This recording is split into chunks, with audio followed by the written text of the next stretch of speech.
IPS officer PV Sunil కుమార్ని suspend చేయాలని చెప్పి చాలా కాలంగా రఘురామకృష్ణరాజు గారు డిమాండ్ చేస్తూ వస్తున్నారు, అందరికీ తెలుసు. ఇప్పుడు ఆయన కోరిక నెరవేరింది. కానీ రఘురామకృష్ణరాజు గారి కేసులో పాత్ర వల్ల సునీల్ కుమార్ గారిని సస్పెండ్ చేయాల, వేరే అంశంలో ఆయన సస్పెండ్ అయ్యారు. మరి ఎందులో సస్పెండ్ అయ్యాడు? ప్రభుత్వ అనుమతి లేకుండా విదేశీ యాత్రలు చేసినందుకు. అది కారణం ఆయన సస్పెన్షన్కి. తాజాగా ఏపీ గవర్నమెంట్ దీనికి సంబంధించి జీవో ఇచ్చింది. ఈ జీవోని స్క్రీన్ మీద చూడొచ్చు. మార్చి 2వ తేదీ డేటెడ్ ఇది. Public servants, all India services, Indian police services, allegations of repeated foreign visits without prior permission against Shri PV Sunil Kumar IPS batch 1993 DGP waiting for posting. ప్రస్తుతం సునీల్ కుమార్ గారికి పోస్టింగ్ లేదు already. Violation of all India services conduct rules placed under suspension under rule 3(1) of all India services. ఇది subject. జీవోలో ఏమని రాశారంటే, ఈయన multiple foreign visit చేశాట, అంటే చాలాసార్లు విదేశాలకు వెళ్ళాడు. Without obtaining prior permission from the government. అధికారులు ఎవరైనా సరే ప్రభుత్వం యొక్క ప్రయర్ పర్మిషన్, ముందస్తు అనుమతి లేకుండా విదేశీ యాత్రలు చేయకూడదు, దేశాన్ని విడిచి వెళ్ళకూడదు. కానీ సునీల్ కుమార్ గారు చాలా కేసుల్లో ప్రభుత్వ అనుమతి లేకుండా విదేశాలకు వెళ్ళారు. ఒక దేశానికి వెళ్తాను అని చెప్పి మరో దేశానికి వెళ్ళారు. ఆ కారణం చేత ఇప్పుడు ఆయన సస్పెన్షన్కి గురయ్యాడు. ప్రభుత్వం జీవోలో ఈ వివరాలు కూడా ఇచ్చింది. ఏ ఏ సందర్భాల్లో ఈయన ప్రభుత్వ అనుమతి లేకుండా విదేశాలకు వెళ్ళాడు, ప్రభుత్వాన్ని ఒక దేశానికి వెళ్తున్నాను అని చెప్పి మరో దేశానికి వెళ్ళాడు అనేది. అందులో ఫస్ట్ జార్జియా అనే దేశానికి వెళ్తున్నానని చెప్పి ఈయన పర్మిషన్ తీసుకున్నట్ట. ఎప్పుడిది? 2024 మార్చి 1వ తేదీ నుంచి 4వ తేదీ వరకు. మరి జార్జియాలో ఆయనకేం పనో తెలియదు. అయితే ఆయన యాక్చువల్గా వెళ్ళింది యునైటెడ్ అరబ్ ఎమిరేట్స్, యుఏఈ కట. కాబట్టి ఇది ప్రభుత్వాన్ని తప్పుదోవ పట్టించి ఒక దేశానికి వెళ్తున్నానని చెప్పి మరో దేశానికి వెళ్ళాడు. రెండో పాయింట్, ఈయన స్వీడన్ దేశానికి వెళ్ళాట. ఎప్పుడు? 2/9/2023 నుంచి 11/9/2023 వరకు.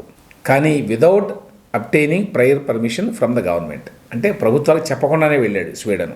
మూడవది అమెరికా వెళ్ళాట, మళ్ళీ ప్రభుత్వానికి చెప్పకుండానే. ఇది ఎప్పుడంటే 2023 ఫిబ్రవరిలో. ఆ తర్వాత జార్జియా వెళ్తాను అని చెప్పి అప్రూవల్ తీసుకున్నాడట ప్రభుత్వం నుంచి. అంటే అంతకుముందు ఒకసారి జార్జియా వెళ్తాను అని చెప్పి అప్రూవల్ తీసుకున్నాడు, మళ్ళీ 2024లో కూడా అప్రూవల్ తీసుకున్నాడు, 2 సార్లు అన్నమాట. మరి జార్జియాలో పివి సునీల్ కుమార్ గారికి ఏం పనో తెలియదు. ఇది ఎప్పుడు?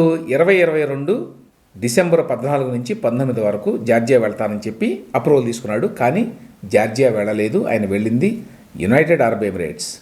ఇది కూడా డీవియేషన్. ఆ తర్వాత ప్రభుత్వం దగ్గర నుంచి అనుమతి తీసుకోకుండానే ఆయన 2021 అక్టోబర్ 2వ తేదీ నుంచి 8వ తేదీ వరకు యునైటెడ్ అరబ్ ఎమిరేట్స్ వెళ్ళాట. అప్పుడు కూడా పర్మిషన్ లేదు. ఆ తర్వాత ఇంకొకసారి అమెరికా వెళ్ళాట 2018లో. అప్పుడు కూడా ప్రభుత్వం దగ్గర నుంచి ముందస్తు అనుమతి తీసుకోవాలా. ఇందులో గమనించాల్సింది ఏంటంటే, ఈయన చాలాసార్లు యునైటెడ్ అరబ్ ఎమిరేట్స్కి వెళ్ళాడు, యూఏఈకి.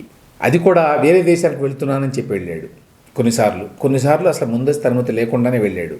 ఎందుకు వెళ్ళాడు అంటే, గతంలో రఘురామకృష్ణరాజు గారు ఒక ఆరోపణ చేశాడు.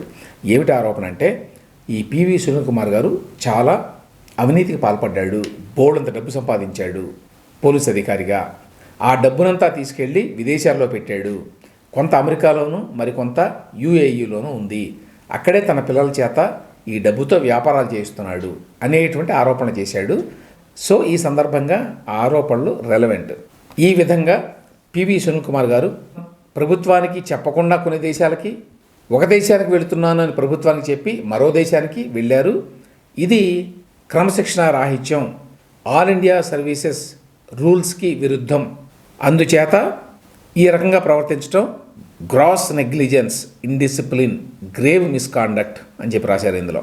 వీటన్నిటి దృష్ట్యా all India services discipline and appeal rules 1969, ఇందులో రూల్ 3(1) కింద పివి సునీల్ కుమార్ని తక్షణమే సస్పెన్షన్ కింద ఉంచుతున్నాము, పెండింగ్ ఏ డీటెయిల్డ్ ఎంక్వైరీ అన్నారు. అంటే దీని మీద డీటెయిల్డ్ ఎంక్వైరీ కూడా జరుగుతుంది. ఈ ఎంక్వైరీ జరిగినంతకాలం, ఆయన సస్పెన్షన్లో ఉన్నంతకాలం విజయవాడ హెడ్ క్వార్టర్స్ని వీడి వెళ్ళడానికి వీల్లేదు, ముందస్తు అనుమతి లేకుండా.